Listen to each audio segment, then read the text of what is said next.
It's an old story, and you've probably heard it. The manager was hiring somebody for an important position.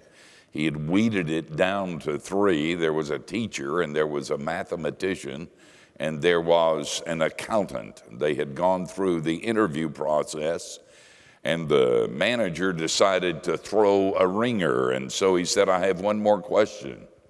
What is 2 plus 2? And the teacher said, of course, it's 4. And the mathematician said, well, it's not that simple. There are a lot of factors that you have to apply, a lot of places you have to go, a lot of measurements that you have to make. It's just not that simple. And the accountant was asked, what is 2 plus 2? And he went over and pulled down the shades and whispered in the manager's ear, what do you want it to be? That's kind of funny, but it's less and less funny the more I think about it. Because it's kind of the central focus of our culture and the source of the darkness that we are experiencing in our time. In the 17th chapter of the book of Judges, there's a weird story about a guy by the name of Micah who stole some money from his mother, some silver, and gave it back and created idols, and then appointed his son to be the high priest of the idol he had just created. And then a priest comes from Jerusalem, and the writer of Judges has a statement that haunts me. He said, in those days, there was no king in Israel, and every man did what was right in his own sight. In other words, there was no authority, there was no power, there was no way to measure. And so every man and every woman did what he or she thought was right. Doesn't matter what you believe, as long as you believe something and you're sincere about it. And I know and I'm happy that it's true for you. What that means is that there is no truth.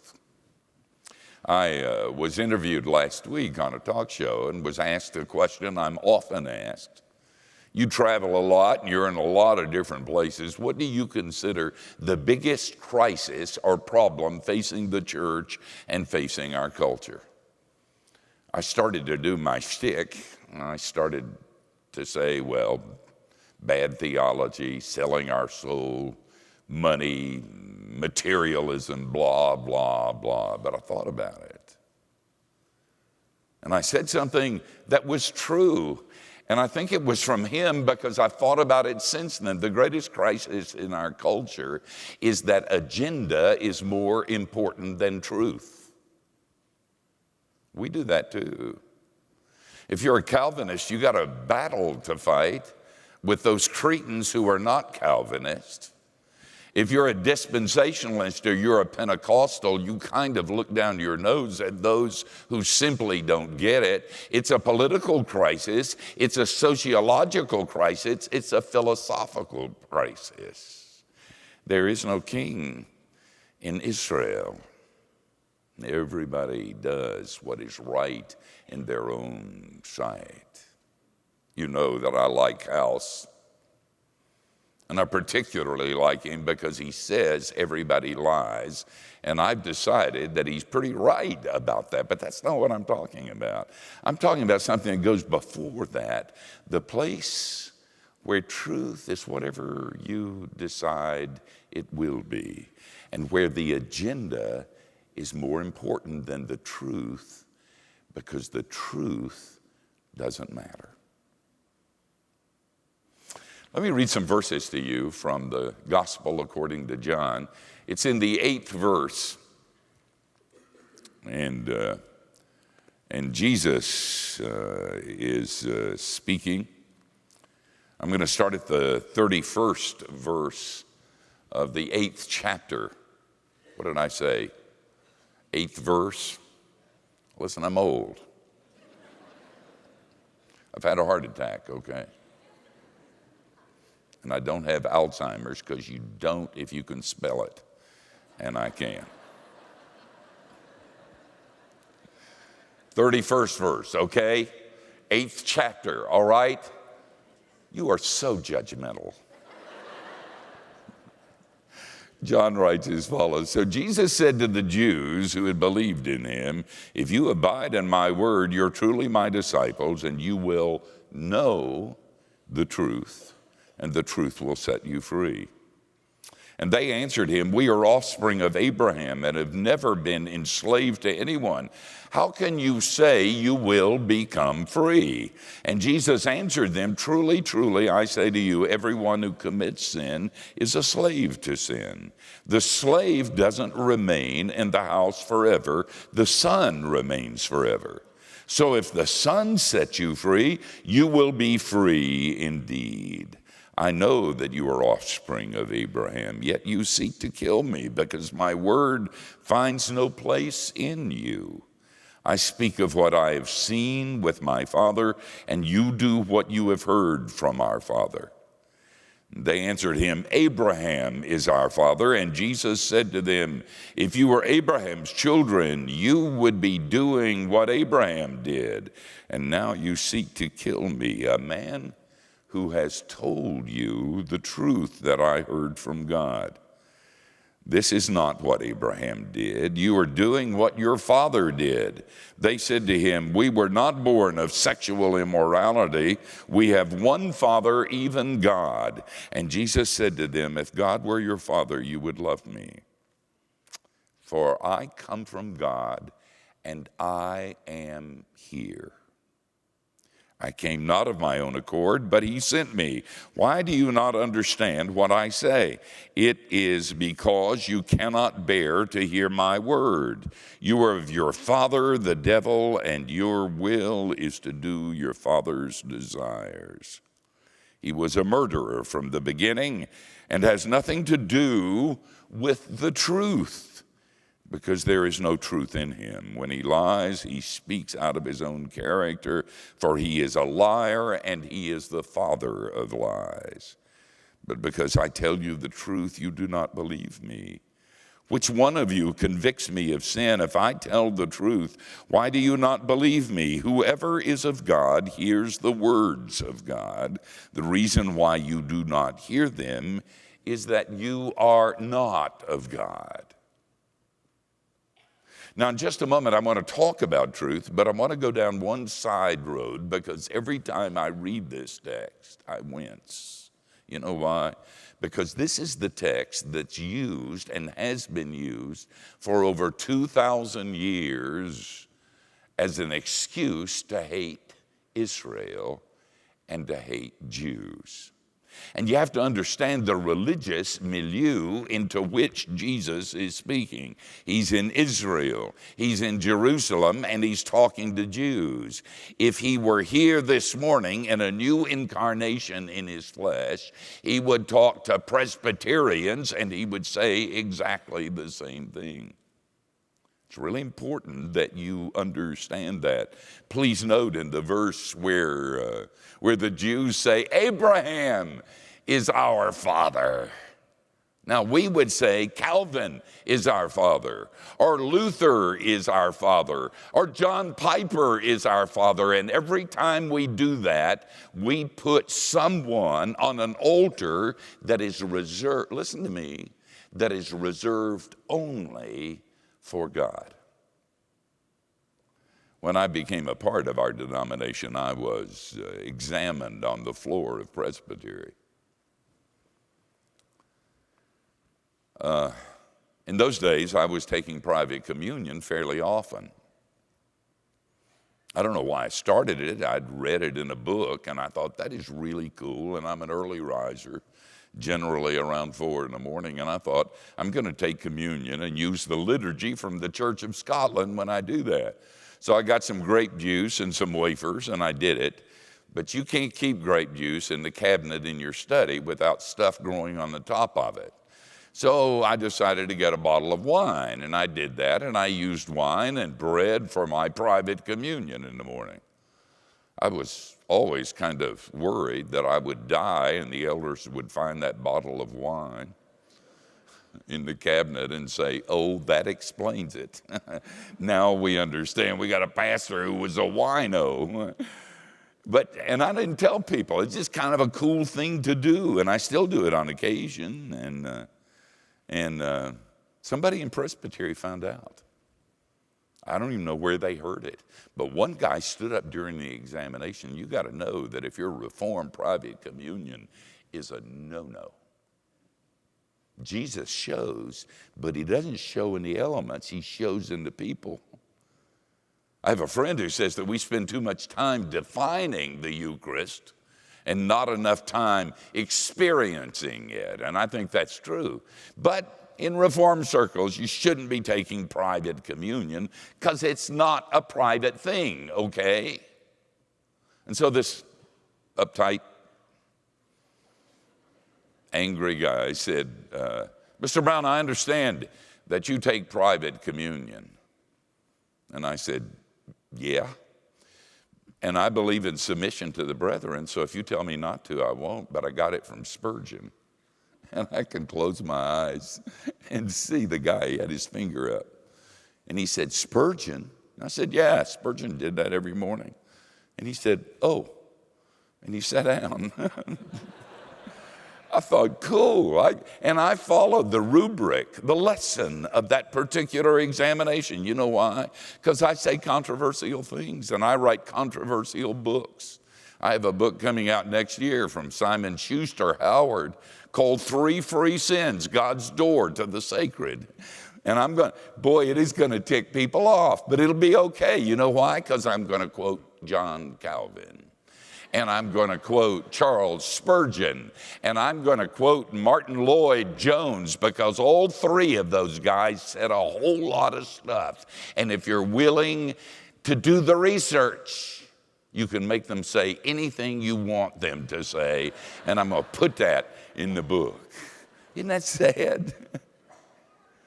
If I said I got it from Jesus, he said, well, stop it. But I got it from Spurgeon. And that's the problem that's going on in this text. Jesus isn't talking to Jews. He's talking to Presbyterians and Methodists and Baptists and Pentecostals and Catholics. And he's saying, don't put somebody on an altar that is reserved only for God. All right, enough about that. I have 2 sons-in-laws. They're gorillas. They stole my daughter. And I guess for gorillas, in fact, I love them more than life itself. One is a physician, and we have 3 granddaughters who are just wonderful. And then the other is a tenured professor at a university, and he's a rising young composer in America. The New World Symphony did his first symphony composition, and his stuff is played all over the place. But his taste, well, it's weird. It's eclectic. And sometimes I tell him, that's not music, that's noise. You think that because somebody beats on a garbage can top, when somebody's playing Beethoven's Ninth, that it's exactly the same thing. And he said it is. Music is individual, it is subjective, and there is no outside standard by which one judges music. Now, I talk good. I don't know as much as he does, but I have a glib tongue, and I held my own. But I wanted to show him where he's wrong. I teach a course with Reggie Kidd, who has a PhD from Duke, and I love him big. And he was saying in a lecture on worship something about good music. And I decided I'm going to find out from Reggie what is good music. And then I'm going to take it to my son-in-law, and I'm going to win the argument. So I went to Reggie, and I explained to him what I explained to you. And I said, we're talking all the time. And you said something about good music, and I want you to tell me how you know something's good. What kind of standard, biblical or otherwise, can I use to prove to my Christian son-in-law that he's wrong? And Reggie said, he's not, he's right. And I went, Reggie, I thought you were my friend. Don't do this to me. He said, he is right. And then he said, and I've thought about it a lot, that if you have a stable meta-narrative, then everything is open. Taste is different. if your meta-narrative is stable. If you don't have a stable meta-narrative and you just go places, all of those places are dangerous. Now, Reggie has a PhD and I don't, so I said, say what? And I said, explain that to me because I think it's good, and then I'll explain it to the people at Perimeter. And he was saying that if you believe in truth, if you have a worldview that sees truth as connected to reality, then the taste you have can be wide and free. But if you have a worldview and truth is not a part of that, and you don't believe that truth relates to reality, it's whatever you decide truth is, then everywhere you go, every bit of music you listen to, every book you read, every vote you cast is dangerous. And that's where we are. That's the problem with our culture. That's the main crisis. We do it theologically. When agenda is greater than truth, we do it politically. When agenda is greater than truth, I think I'm going to die the next politician who lies to me, because they have an agenda, and their agenda is power. And truth doesn't matter. Truth is whatever is useful to you. And listen to me, that's from the pit of hell, and it smells like smoke. Now, I don't mind when people have an agenda. I've got an agenda. Mine's better than yours. I have an agenda. There are things I believe are absolutely true. I really am, contrary to popular belief, a Calvinist, a 5-point Calvinist. I believe every word of Westminster. I have an agenda, and you have a right to have an agenda too. But we got to start with a presupposition, and the presupposition is that there is truth that relates to reality, and we can't fiddle with it.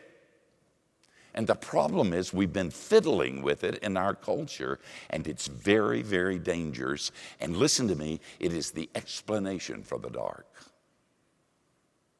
It is the explanation for the dark. Now let me show you 3 or 4 things in this text that are really important.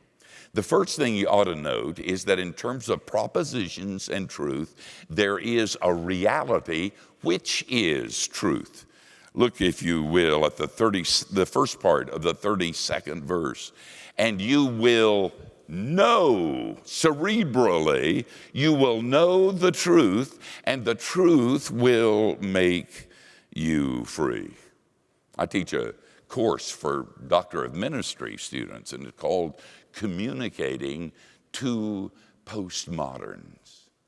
Now, most preachers say that postmodernity is a horrible thing to happen in our culture.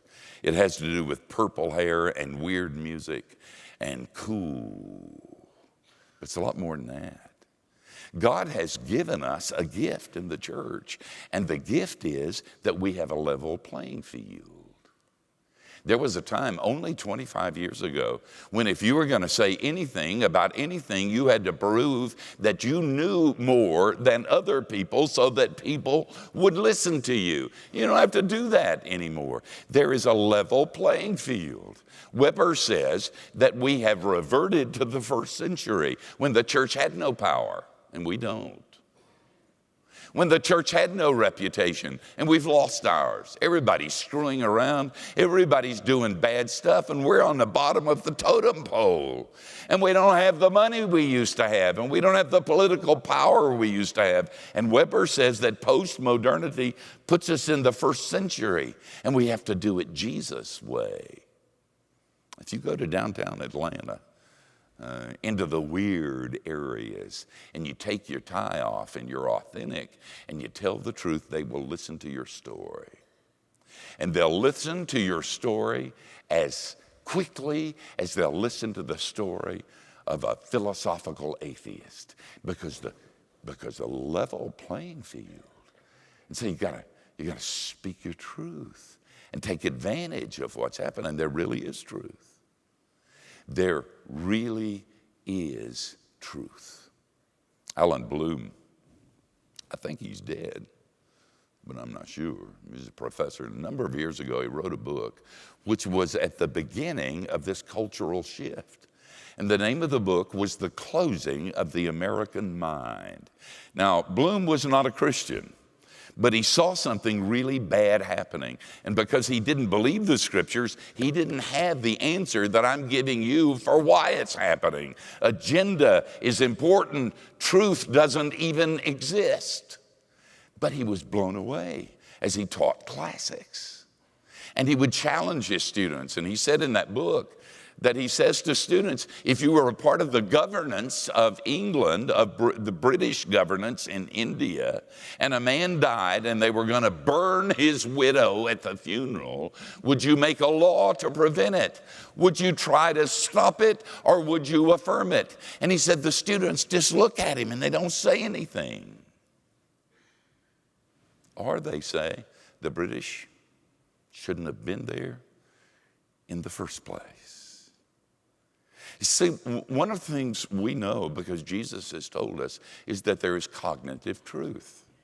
There is propositional truth. You have your agenda and I have my agenda, and we can talk as long as we agree we're both looking for that which is absolute and relates to reality and is truth.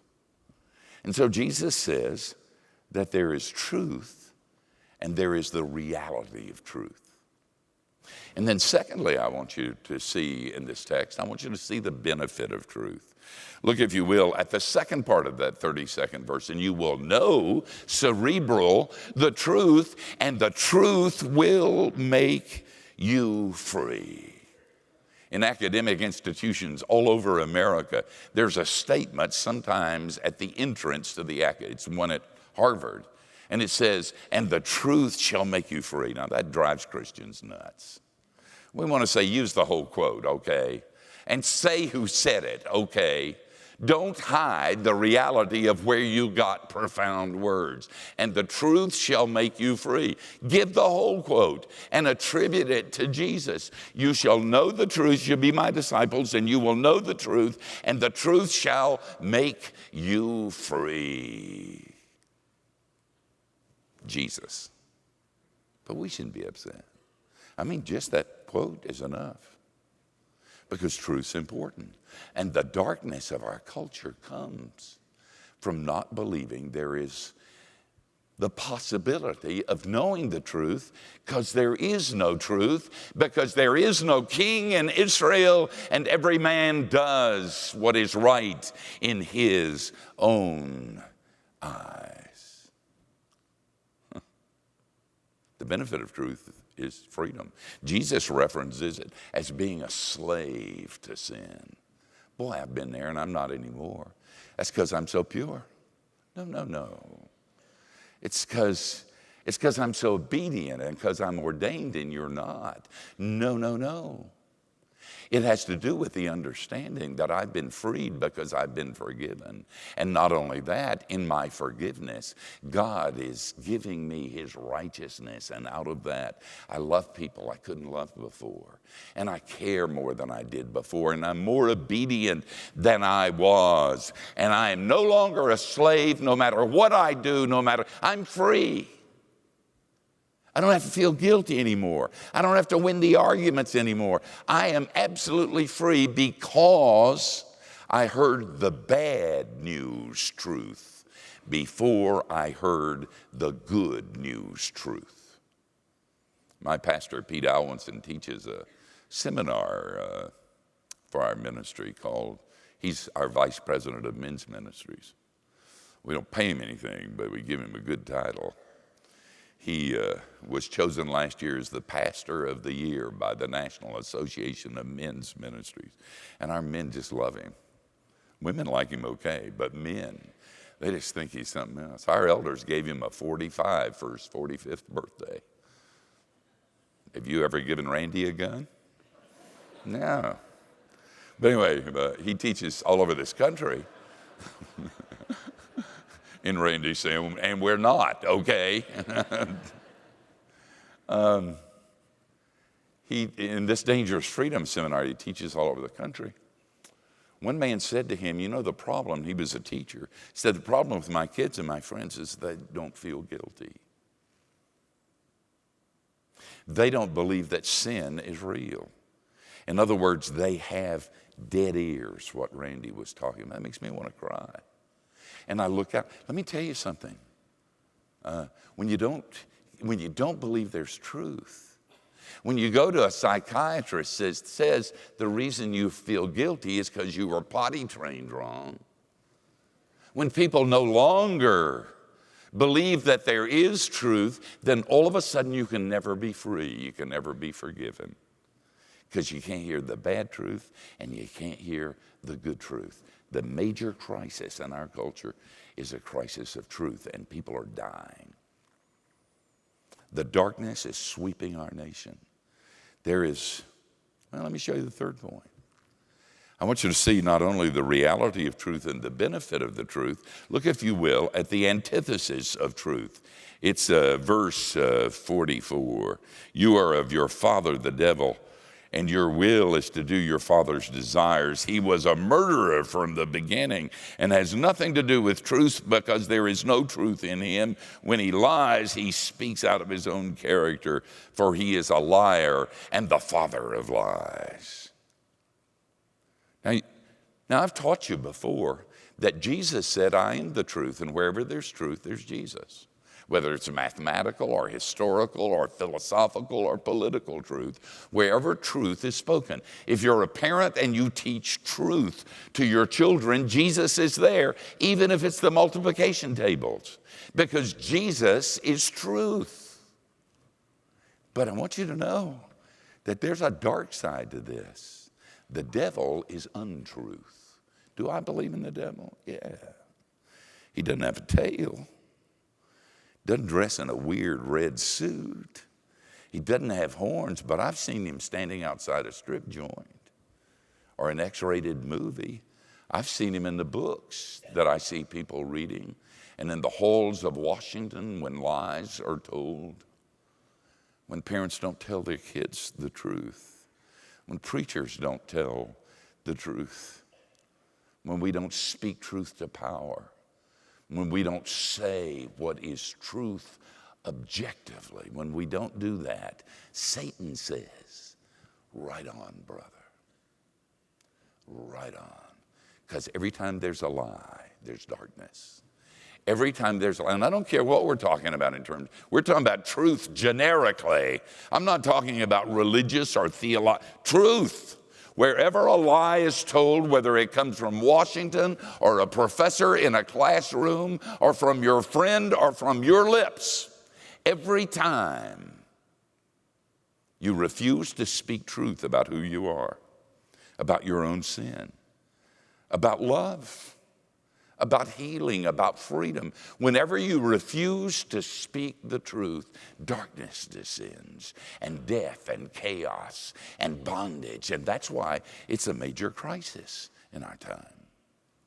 Netanyahu, the prime minister of Israel, said to the United Nations last week or week before last, after the prime minister of Iran had said that Israel had no right to exist and should be destroyed, he said to the UN, where they had sat there and listened, he said, have you no shame?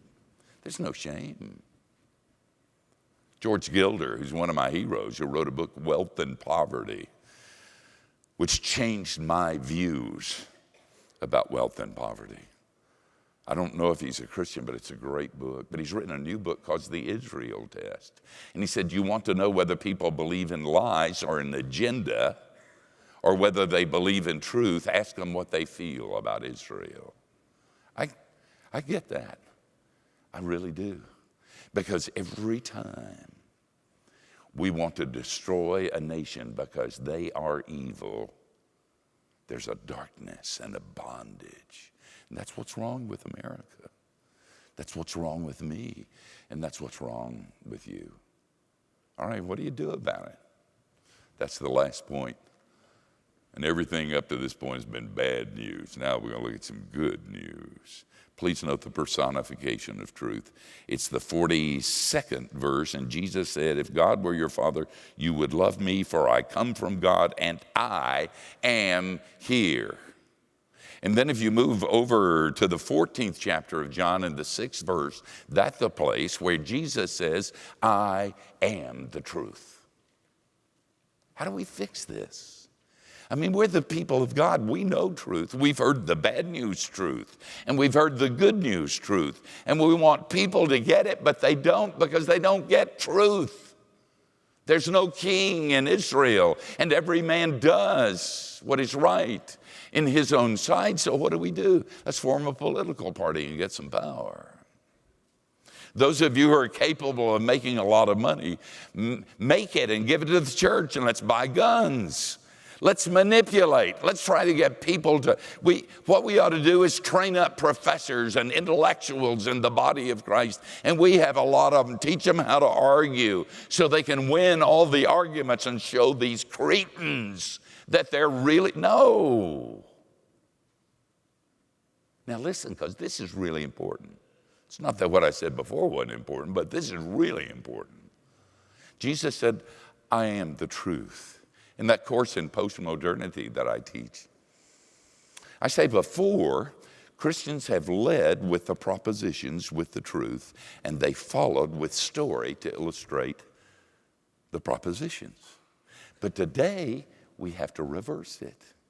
We have to lead with story, lead with love, and more particularly, lead with Jesus. And so as you go out this afternoon, many of you, just to care, that's it. Smell like Jesus. Be real, be authentic. And as you go, he is there. That story is the story that changes life. And propositions, an understanding of truth follows that, and there's no other way. And so you lead with story. Let me tell you a story about a God who loved you enough to die on a cross in your place. Lead with love. Take this food because you're hungry. Drink this water because you are thirsty. Take this bandage and bind up your wounds. You lead with Jesus, and as you lead with Jesus, the darkness begins to recede. Why is that? That's because Jesus is truth. Jesus is truth. Did you hear about the woman who was caught for speeding? The officer pulled her off and over to the side of the road, and he went up to the window. And she said, "Officer, is there a problem?" And he said, "Yes, you were speeding. May I see your license?" And she said, "I don't have a license. You took it away from me 4 years ago for drunken driving." And he said, "Well, let me see your registration." She said, "I don't have a registration. I stole this car." And she said, "Not only did I steal this car, I killed the man who owned it. And I cut him up in little pieces, and he's in plastic bags in the trunk of this car." And the officer said, "Ma'am, stay right where you are." He goes back to the patrol car, calls for backup, and 3 police cars pull up. And the sergeant gets out and goes to the lady, and he said, "Ma'am, I understand that there's a problem here. May I see your license?" And she said, "Of course, officer." And she reached into her pocketbook and gave him her license. And she said, "Do you have registration?" He said, "Of course I have registration. I've owned this car for 4 years." Takes it out and gives him the registration. And he said, "Ma'am, what do you got in your trunk?" She said, "Nothing. My trunk." He said, "Show me." So she got out and opened the trunk, as clean as a whistle. He said, "Ma'am, I am so sorry. My officer said that you didn't have a license or registration. You had stolen the car and you killed the man who owned the car, and you'd put him in a trunk." She said, "You're kidding. I'll bet he told you I was speeding too."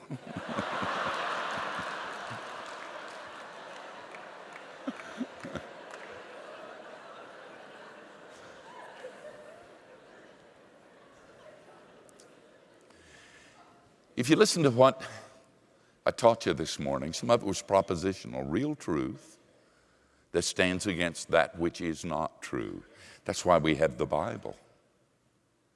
But if you listen very carefully, you know to get the real truth, you don't just go to a book, you go to him, because he is the truth. You think about that. Amen.